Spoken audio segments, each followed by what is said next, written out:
Mateus capítulo 5, verso 1.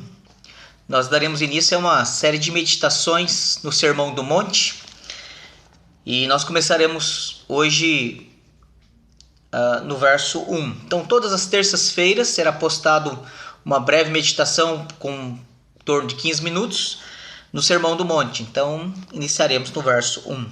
E diz assim a palavra do Senhor: Vendo Jesus as multidões, subiu ao monte, e como se assentasse, aproximaram-se os seus discípulos. O verso 2 diz: E ele passou a ensiná-los, dizendo...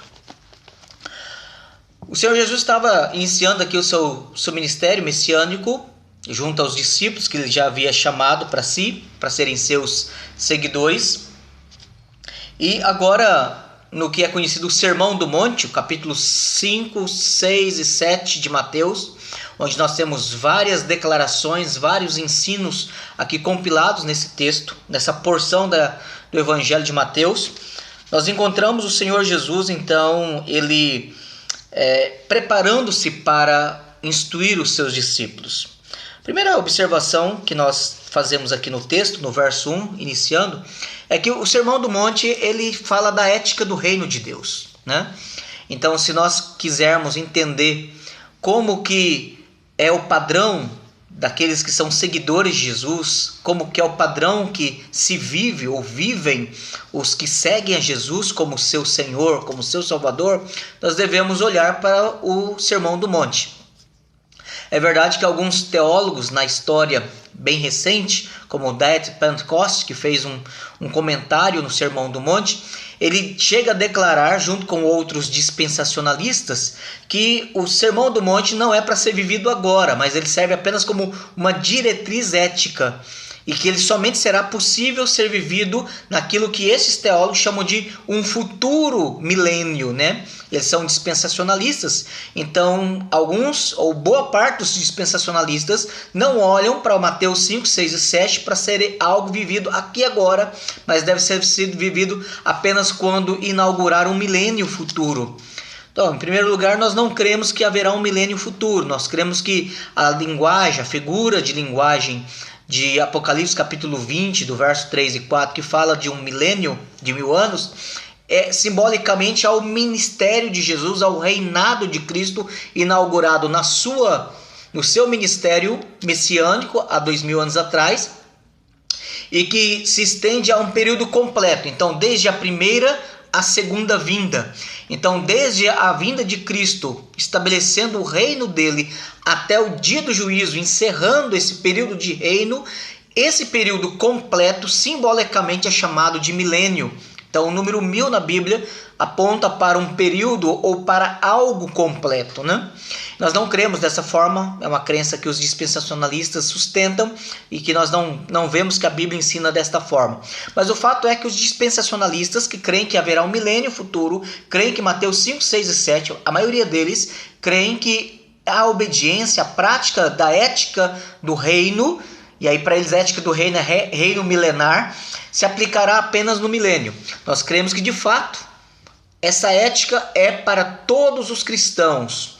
Obviamente a obediência, a vivência, a sujeição, a observância destes mandamentos do Senhor Jesus, que nada mais são do que o desdobramento, a aplicabilidade da lei de Moisés, o decálogo, né, aplicado na nova aliança, nas suas implicações, em todo o seu significado de riqueza pelo nosso Senhor Jesus, ele é para ser vivido. E obviamente nós não estamos debaixo da lei sobre a força do pacto das obras, mas nós que somos salvos em Cristo Jesus, estamos debaixo da lei sobre o pacto da graça. Então a obediência da lei para nós é um ato da graça, que somos capacitados pela graça, não obedecemos para merecer nada, mas como um ato de gratidão, de obediência, de ética, em que refletimos o caráter de Cristo que está sendo moldado em nós, porque nós somos predestinados para sermos conforme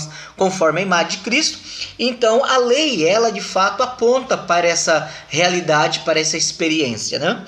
Então, em primeiro lugar, nós devemos observar que o decálogo, os 10 mandamentos, manifesto aqui não é uma lei de obediência para a salvação, como nunca os filhos de Deus, os eleitos de Deus, tiveram que merecer a salvação, mas obedeceram como ato de gratidão, como evidência de salvo, como realmente um testemunho de amor. É por isso que Jesus, em João 14, verso 15, se vocês me amam, obedeçam os meus mandamentos. Obedecemos por gratidão, obedecemos por amor. Então a lei presente no Sermão do Monte não é uma ética para a nossa salvação, porque somos salvos em Cristo, mas é uma ética daqueles que são salvos em Cristo Jesus, que vão ter falhas, que vão ter quedas, que vão ter momentos de obediência, mas o Evangelho nos promete o perdão em Cristo Jesus e a salvação nele. Essa é a primeira observação. Então, o Sermão do Monte é a ética dos discípulos de Jesus, dos seguidores de Jesus. Em segundo lugar, o Sermão do Monte, ele aponta para a autoridade de Cristo, para o senhorio de Cristo, né? O próprio verso 1 já aponta para essa postura física do Senhor Jesus. Diz então que ele subindo ao monte, e ele o fez simplesmente por uma questão metodológica de estar em um lugar mais alto, e rodeado pela multidão, e num lugar privilegiado ele pudesse falar àquela multidão e a sua voz ecoasse de forma audível às pessoas próximas ou até as mais distantes. Mas o ponto que nós observamos aqui é que ele aproximaram seus discípulos.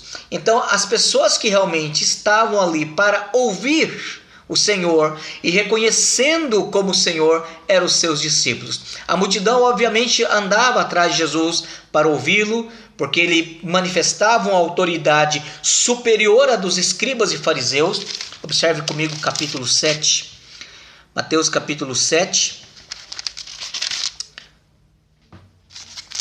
Mateus capítulo 7, verso 28 e 29, diz assim: Quando Jesus acabou de proferir essas palavras, estavam as multidões maravilhadas da sua doutrina, porque ele as ensinava como quem tem autoridade, e não como os escribas. Então o Senhor Jesus, ele manifesta no Sermão do Monte a autoridade divina que ele tinha. Ele é o revelador de Deus, ele é o verbo de Deus, ele é o comunicador da palavra de Deus e ele tem autoridade. E curiosamente aqui no verso 1 ele inclusive faz questão de manifestar essa autoridade até mesmo pela sua postura. E o verso 1 diz assim: como se assentasse. Essa é uma postura que os escribas, os doutores da lei, os mestres, eles faziam. O ensino, a pregação deles não era feita de pé como hoje em dia nós fazemos, mas eles liam a escritura de pé e quando eles iam expor, explicar, pregar a palavra, eles se assentavam. Porque a ideia de estar sentado é estar numa postura de autoridade, expondo a palavra com poder do alto, que não vinha de si mesmo, mas vinha daquele que nos estabelece. Então, em segundo lugar, nós vemos que o Sermão do Monte ele aponta para a autoridade divina de Cristo. Tudo que ele diz, tudo que ele fala, quando ele diz, ouviste o que foi dito aos antigos, eu porém vos digo. Ele fala de uma autoridade, ele fala de si mesmo, ele se refere ao Pai, ele então instrui os seus discípulos, ele dá ordens, ele interpreta com precisão, com fidelidade e desdobramento a lei de Deus, porque ele é o revelador desta lei, ele mostra toda a autoridade que ele tinha da justiça, ele tem a autoridade para prometer consolo, prometer vida, ele tem autoridade para proibir, para coibir e para ordenar os seus discípulos. Ele é a autoridade. Então o Sermão do Monte, em primeiro lugar, não somente revela a autoridade de Cristo sobre os seus discípulos, mas revela que o próprio Senhor Jesus, ele é a autoridade. Em terceiro lugar, quando nós olhamos aqui para o Sermão do Monte, e pensando aqui no verso 1, ele tem então os seus discípulos se aproximando dele. Embora o Sermão do Monte, capítulo 5, 6 e 7 de Mateus já foi estudado, ensinado, analisado por psicólogos, por filósofos, por teólogos não cristãos, né? Por teólogos de todas as vertentes teológicas, por leigos, por pessoas curiosas, por espíritas e assim por diante. Observe bem que apesar de o Sermão do Monte ser atrativo, E muitos, por causa do Sermão do Monte, falarem de Jesus como o mestre da ética, né? Mas nada além disso, porque eles não reconhecem que Jesus é alguém que é além de o mestre da ética. Para eles, Jesus é apenas o mestre da ética, apenas um intérprete da lei. Eles não veem Jesus como o Filho de Deus, o Salvador, aquele que veio morrer pelos nossos pecados, que foi condenado em nosso lugar e recebeu a ira de Deus sobre nós. Eles não veem Jesus como sendo aquele que suportou as agonias do inferno sobre si, que merecidamente eram nossa. Eles não veem Jesus como sendo o verdadeiro Deus, junto ao Pai e ao Espírito Santo, mas apenas um mestre da ética. Josh McDowell, que foi um grande apologeta cristão, um defensor da fé, ele certa vez disse que se você chama Jesus apenas de um mestre da ética, você precisa responder uma segunda questão.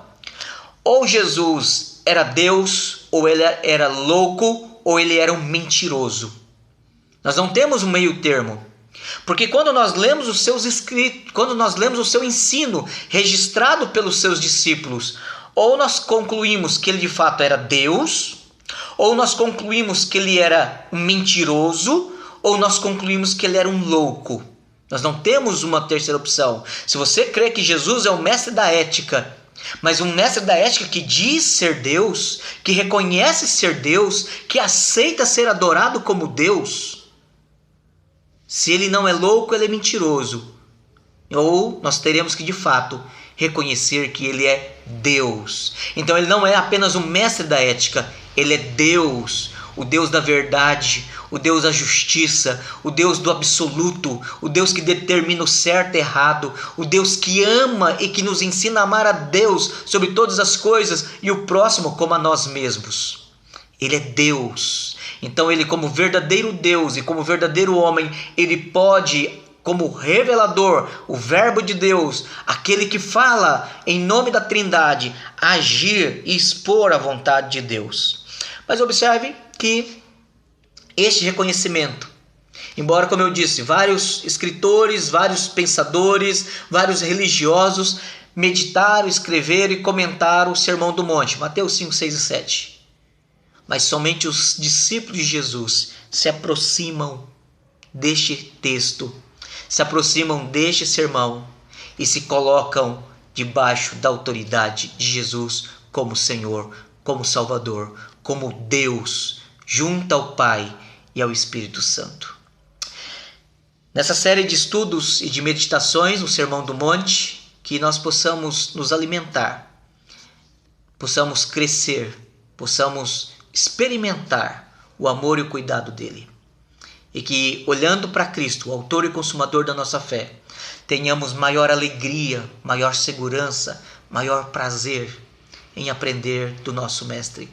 Aproximemo-nos daquele que é o Verbo de Deus, o revelador do Pai, aquele que é o Senhor sobre as nossas vidas. Amém.